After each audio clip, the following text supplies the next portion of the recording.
अब देखो third, a box of oranges is inspected by examining 3 randomly selected orange drawn without replacement. यहां पे भी जो ऑरेंज निकाल रहे हैं विदाउट रिप्लेसमेंट है। 3 orange good, box is approved for sale. मतलब अगर सेलिंग करनी ना तो सेलिंग करने के लिए आपके पास ऑरेंज अच्छे होने चाहिए, उसमें 3 अच्छे हैं। Find the probability that box contain 15 oranges, 15 oranges हैं जिसमें 12 अच्छे हैं और 3 बेकार हैं, 3 बैड 1, और हमें अप्रूव करवाना है सेलिंग के लिए। तो हमें पता है कि ऑल 3 ऑरेंजेस आर गुड। जो हम सिलेक्ट करेंगे, जो हमें ऑरेंज निकालने वो अच्छे निकालने, उसकी प्रोबेबिलिटी बतानी है। यानी हमें 3 ऑरेंज निकालने हैं, यानी कि ए बी सी, यानी फर्स्ट ऑरेंज निकालना है, फिर सेकंड ऑरेंज निकालना है, फिर हमें थर्ड ऑरेंज निकालना है। ठीक है, तो कैसे लिखोगे? देखो इसको पेपर में लिखना आना चाहिए, है कि नहीं? तो आपको कहीं ना कहीं P A intersection B intersection C निकालना है, यानी कि पहले ए निकालोगे, फिर बी निकालोगे, फिर एन सी निकालोगे, यही मतलब हुआ। अब एक तरीका है कि पेपर में तुम डायरेक्ट लिख दो कि भाई कैसे, पहला ऑरेंज निकालने की प्रोबेबिलिटी, कितने ऑरेंज अच्छे हैं, हमें कौन से निकालने, 3 ऑरेंज निकालने, तीनों अच्छे होने चाहिए।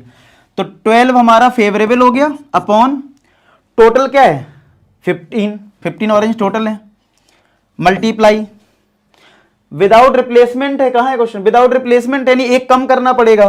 तो अब हमारे पास अच्छे ऑरेंज कितने बचे होंगे? 11, और टोटल बचे होंगे 14, और फिर एक और कम कर दो, 11 में एक कम करा 10 हो गए, यहां 13। अब इसको सॉल्व कर देंगे, आंसर आ जाएगा। लेकिन अब हमने जो सीखा है कंडीशनल प्रोबेबिलिटी के थ्रू लिखना थोड़ा सा, तो वो तो लिख सकते हैं ना। कैसे? हम इसको ऐसे नहीं लिख सकते हैं। मेरी बात समझ में आ गई? अगर पेपर में इनके लिखना थोड़ा समझ में ना आए तो भी तुम्हें करना तो आना चाहिए क्वेश्चन, ठीक है? मान लो थोड़ा लिख नहीं पा रहे हो कि इधर कैसे लिखें, तो ये तो पता हो कि हाँ मल्टीप्लाई नॉर्मल करके भी आ जाएगा आंसर, ठीक है? तो इसको ऐसे समझो कि पेपर में पहले आप ए का मतलब है पहला ऑरेंज आप निकालने जा रहे हो, यानी पी ए, तो क्या हो जाएगा 12/15।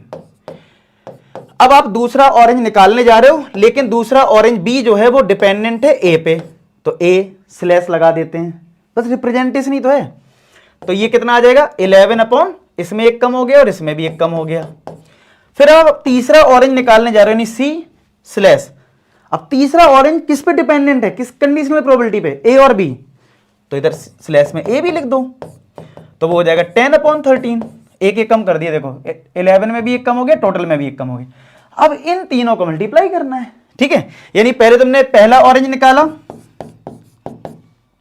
मल्टीप्लाई, फिर दूसरा ऑरेंज निकाला लेकिन वो ए पे डिपेंडेंट है, फिर तीसरा ऑरेंज निकाला वो तुम्हारा ए बी पे डिपेंडेंट है। बस कंडीशन में क्या होता है, कंडीशनल प्रोबेबिलिटी में बस वो पिछले वाले पे डिपेंडेंट होती है, उसको लिख देते हैं बस।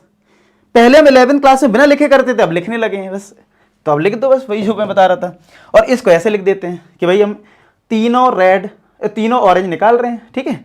3 ऑरेंज निकाल रहे हैं, क्लियर हो गया? तो अब आपको लिखना भी आ गया होगा। तो ये हो गया 12/15, 11/14, 10/13। अब इसको सॉल्व कर लो, कट रहा होगा कुछ, तो 5 से ये कट रहा है, 5 3 या 15, 5 2 या 10, 2 से ये 7 टाइम्स कट गया, और तो कट नहीं रहा है, तो नीचे आएगा 91, और ये मल्टीप्लाई कर दो 22 और 11 2 13, 132 एक मिनट, ये 13 भी है ना इधर, 13, एक मिनट, ये कट रहा है थोड़ा सा और है ना, 3 4 या 12, ये कट रहा है अभी, तो ये 44/13 7 या 91, तो ये आ रहा होगा आंसर थर्ड का। हाँ यही आ रहा है, समझ में आया? तो इस तरीके से आपको करना है। थोड़ा लिखने में बच्चों को मैं देखा है थोड़ा लगता है टफ सा, लेकिन अगर आप थोड़ा अच्छे से करोगे तो आपको समझ में आ जाएगी चीज़ें, ठीक है?